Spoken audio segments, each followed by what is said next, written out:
Okay, go ahead. All right, sir, you mind stepping over here? Put your hands on this ledge, face forward. Yes, sir.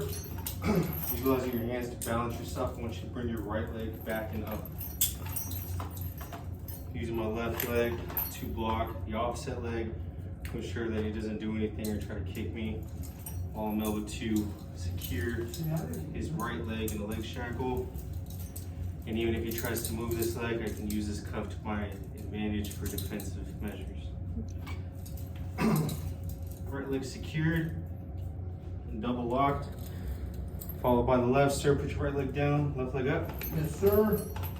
Maintaining good physical stance in case anything does happen. All my weight isn't offset to where something could happen, I could fall. Left leg is secured and double locked. Read the individual and their ankle based off of how tight you may need to go. Where skin-to-skin contact is necessary. You just don't want it too tight to where it's cutting off circulation. It's too hard when they're walking. Entrance 1. Sir, go ahead and turn and face me. Yes, sir. Put your hands up like this, like you're praying. Maintaining a belated stance. I'm also keeping secure my inmate while I go to secure the hand restraints. Should anything happen, I'm offset enough to where I can make defensive measures. Going left, my left, his right first. Same as you would do the ankles. Read the individual's wrist. You don't want them too tight, you don't want them too loose. Rule of thumb, I'll have them extend their hand out like this. Tuck their thumb. I'll then tuck in their thumb. If I'm able to get this cuff over their thumb just by them doing that to where it can easily slide off, I need to go tighter. Everybody knows what a tight cuff looks like. You would know if you needed to go looser. Like I said, my left, his right cuff is secure, double locked. Maintaining officer presence in a good belated stance. I'm securing my right, his left now. It's secure. Go and bend your hand like that, sir. It's not coming off, not too tight. I can fit at least a full pinky in there, a ring finger. It's looking good. Same on the other side. And then to build good rapport, sir, is this too tight? No, sir. You have enough room? I'm good to go. Perfect. Double lock. Now we're moving into the black box. There's different ways you could do the black box, but what I find as a smooth method for putting them on and taking it off. Give your black box as is. I'm taking off the metal restraint. I'm opening it up. I'm coming over and down on the center of the cuffs. Open up to him. Lift up. By him doing that, it secures right over the center. If the cuffs are bent or kind of wonky, it won't allow you to do a full close, but this is what you want right here. Bring it down, over and down on the black box, and we come under and up on our metal restraint, as is. Now by doing that, it gives that safety and security, and that measure the inmate has no access to the keyholes or double lock. Same with your chains. There's different methods and techniques you can do for the purpose of this. In the beginning, you're going to take your two ends. This end is always going to go through the black box.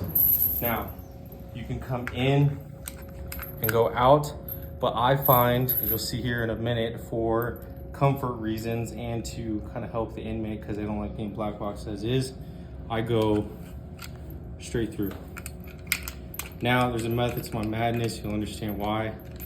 Ensuring that this stays, I'll have them come out and up. While they do that, I'm taking the male end, going through over the top of the black box and down through the female end. I'm grabbing and maintaining control over my chain, coming straight down. Grab that slack, pull, grab the slack, pull down. Now, method to my madness, I'll have them drop their hands down to their lower pelvic region and I have them bring their hands in.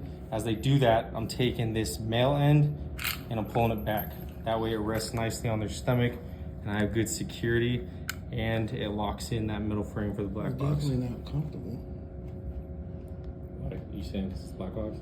No, I'm just saying no. It's tight. I can feel it. But anyway, Oh. go ahead. I'll have them bring their arms down and in towards their body, pulling the male half in. I'll take a step back, maintaining officer presence and a good composure, keeping control of my chain at all times. I'll instruct them, sir, can I have a full 360-degree spin to your left? As he's going, I'm releasing that slack, so that way I know whether or not I need to pull tighter or I need to give some tension for his body. You can stop at the center, sir. Perfect. When I do this, I have them pull their hands out to give them some slack. That way they can at least move their hands up and down, especially when they sit and these cuffs don't lock up on their wrists. Want to bring them down like that. Perfect. And then I'll usually tell them, sir, ma'am, pardon my reach. I'm coming through. As you come through, you're pulling this up. So you can create an X form of fashion. You're just pulling that slack up, keeping the tension. And I'm going down and over just like that. So I'll ask the individual, sir, can you move your hands up and down? Yep. Like that? Yeah. Comfortably? Yeah. You give them enough room to be comfortable. They're as comfortable as they can be, but you don't want it too loose to where if I let too much slack go, all the individual would have to do is suck in and then these chains would drop.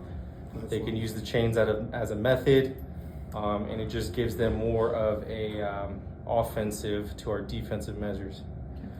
So I keep them in front of me at all times. I don't want to turn with them. I don't want to put myself at a disadvantage. So I'll say, sir, go ahead and turn to your right now.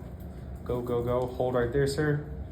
Now my rule of thumb is if I come in and I can get 4 fingers comfortably in here without it being too tight on my hands or me getting stuck trying to get them back out, that's good.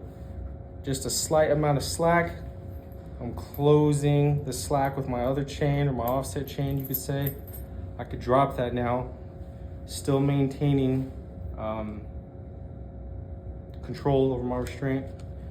I'm taking my master lock, I'm feeding it through both holes of the chain. I'm spinning it, I'm locking it.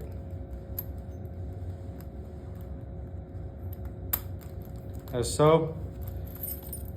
You utilize this clip, you can come over here and clip it, or usually what we do is we'll clip it on the chain that contains the master lock or go one over. If they have slack like this, it's okay. If you notice any skinny individuals or anybody who may be a little smaller and the slack goes all the way down to here, we would take it, bring it up, and you tuck it in like that. Try not to put it on their back, especially when they sit, because it could cause spinal issues. That pressure is something jamming in your back. If there's an accident or anything, you just never know. And this is already uncomfortable for them as is, so you just want to try to help them as much as possible. Not too tight, not too loose. This isn't coming off. Jody, you suck in. You suck in. I'm sucking in. Is that going? No, I didn't really have to work. Okay. You just want how you put it on, right? You want to go into how you get it off? Yeah.